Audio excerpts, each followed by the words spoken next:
Hello everyone, can you all hear me? Yes. Part of my Bealo project was building an observatory for my high school, which had two telescopes, but they couldn't use them because they were too big to take out at night and the building was locked up.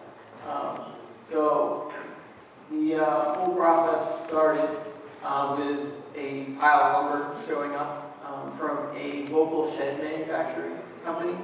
Normally they come in and they build the shed. Nick, hold it a little closer to you. Okay. They normally come in, they build the sheds for you, but as part of the Bealo project, you have to get your troop involved in the actual project itself, and you're supposed to show leadership skills throughout the project. So what I chose to do was order a kit from the company and just work with them to custom design them. So they delivered the shed kit in early April, and we started from there. So the first day of work, it was really just kind of figuring everything out because there's no instruction manual with this. So it was really quite a process of decision making, where everything was going to go, and figuring it out as we went along. So at the end of the first day of work, this is what we ended up having. It was 10 foot by 10 foot shed, but you can see the walls on the front are higher than the side walls. That helps out with mounting 6x6s that we're going to later on put on so the roof could roll off. So this is one of the other days. The next day of work. As you can see, the gentleman here in the green is the administrator of science at our school. You can obviously see who has his hands in his pockets. I spoke with him, had him put some skin in the game, and he actually held the end up for the second one. But that was quite an experience. A lot of people helped out with that, which made it really easy. So if you're looking to build an observatory, find lots of cheap volunteers. After those were put up, I put some 2x4s just to help support the ends of the beams so that they wouldn't warp while they're sitting up on top of the shed. Next slide. Oh, what's up there? That's weird. So the next, at the top of the slide, you can see welders came in and they made up some. There we go. They made up some angle iron. They welded up some angle iron onto the 6x6s so that the roof could roll off. It's a standard V-grooved wheel from Harbor Freight, and it just rolls on angle iron. The third day was adding the roof and the gables, which was interesting because I've never actually worked with anyone who knows how to put a roof on a rolling system while you're trying to put it on. It was hard to figure out how to stabilize everything and make sure it didn't roll off the end while you're up on a ladder. At the end of the day, had most of the roof up, no trim work done on it yet, no shingles up on it. It was a long day, and we all needed some rest. So, I don't know if this video works. Let's see. It's not. Alright.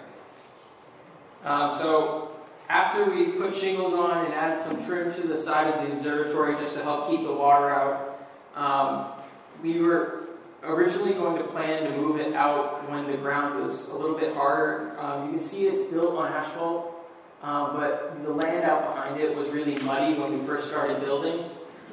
So what we planned to do was roll it out 20 feet back once it was completed, and we were going to put it on some sonotubes, pour concrete here in the center. But when we looked at it, we figured that it would be a whole lot easier just to move it a foot back and keep it on the asphalt because it would reduce the amount that the shed would actually sink into the ground when it got muddy every year.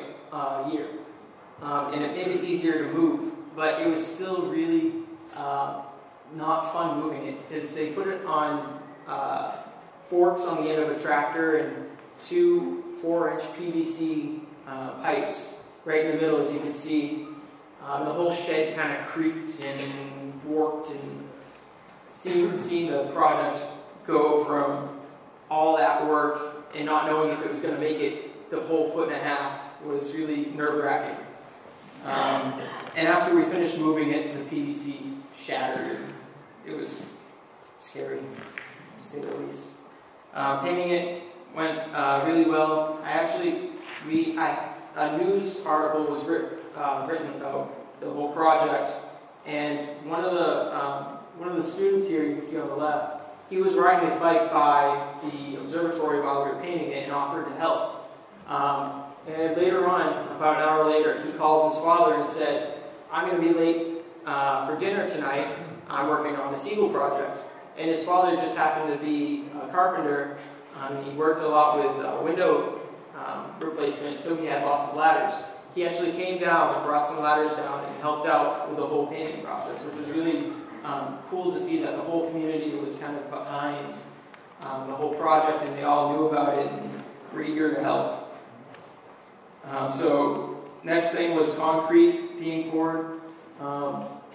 Brought in a concrete truck. It was all delivered. It was all delivered for free, and it was really great to know that even like big concrete companies were willing to help out with the project as well. So there's 2 8-inch sonotube concrete pieces in the front of the 6x6s to support it, and then the 4-foot by 4-foot pier right in the center. This was the final product of the observatory. It came out really well. The roof rolls excellently. I can actually roll it myself, which is impressive. It's quite heavy, but it works. So you can see a picture of the 8-inch telescope that they have in the observatory right now.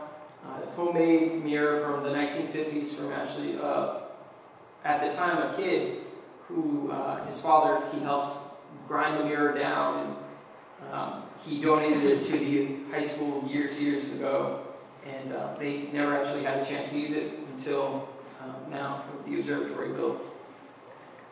So this is some pictures with the roof off. Yep. It's an observatory. Is it on block? It's on concrete blocks. So it has support around the inside and the middle and on the corners and along the centers of the shed. How much concrete is in the 4x4? So the concrete only goes down to the asphalt, but the asphalt hasn't sunk or rise or anything like that in the years that it's been there. And it's all separated from the PVC plywood floors in the observatory, so it's all vibration-free for long exposure images and observing. So a lot of possible uses for the observatory. First of all, our high school physics course, physical science, space science, middle school courses, they all involved astronomy, but they could only look at pictures from the internet or textbooks. Now they're able to go outside and actually look at the sun during the school day. And one of the requirements that I set forth for the teachers, when I first approached them for the project, was that if it was built, that they would have a few times during the year that they'd take students out at night and hold observing nights, which is really what we use an observatory for. So also elementary school field trips. We have an elementary school a couple miles down the road. For our after-school classes, night classes, there's an intro to astronomy course taught by Tony Costanzo, Stellafane member. And for public outreach, there's my father runs a star party over at a local farm. It could possibly be moved over to the high school. And then, so the total cost was around $2,600. So that's how much was raised. A lot of local groups like the Lions Clubs and actually a school comedy group held a comedy show and donated the proceeds to the project.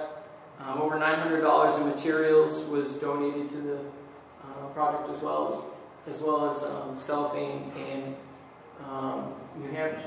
New Hampshire and Massachusetts astronomy clubs donated to the project. 400 hours were spent roughly. I don't have exact count, but a lot of thanks to all the community members, the adults, the scouts, parents, the teachers, and the businesses and organizations at Stellafane is one of the groups that also donated to the project. I believe that's it. Is there any other questions? The kit company that provided the kit? Post Woodworking in Canterville, New Hampshire. So it was, I initially, when I started the project, I started at the beginning of last summer 2013. The whole process of getting it approved and everything took quite a long time, but throughout that process I worked with them and came up with the design for the walls. It's a pretty standard kit, just with the side walls shorter than the front walls. How many times have you used it thus far? So it opened up right as the school year ended. So I don't know if they've had a chance to officially use it with students, but I held a grand opening and all the teachers were out there, all the science teachers were out there, a couple of the math teachers, and a lot of community members came out to the grand opening for it, and town managers. So I don't think they have had a chance, but they're definitely going to start. Any other questions? Did you teach the teachers to take off the roof? Yes, I did. For the opening, I put them to work and I made them push the roof off.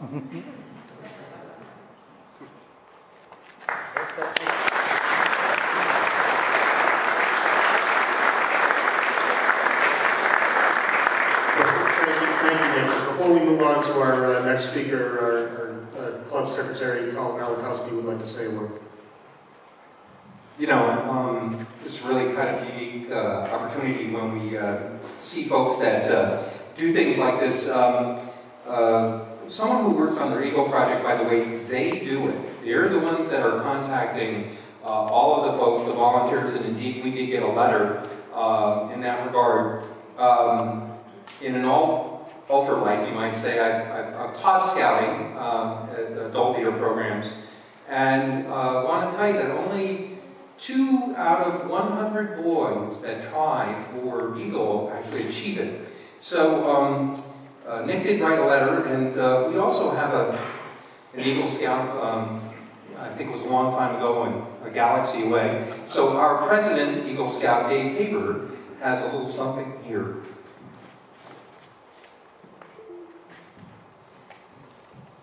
Hello. Yeah, I can personally vouch for what it takes to do an Eagle Scout project, as well as just go through the entire road to Eagle, I guess you'd call it, all the way through all the different merit badges and different ranks. It's a tremendously long and intensive process. In my family, we've got a few Eagle Scouts, and it's no small feat, I can guarantee that. So I'm really impressed that you've gone that road and gotten that far. And along with that, I'm pretty impressed with the project you picked. It kind of hits a lot of my favorite areas as well. So it's kind of neat to see that happen. Nick mentioned that we had made a donation to his project, and we sort of did, we sort of didn't.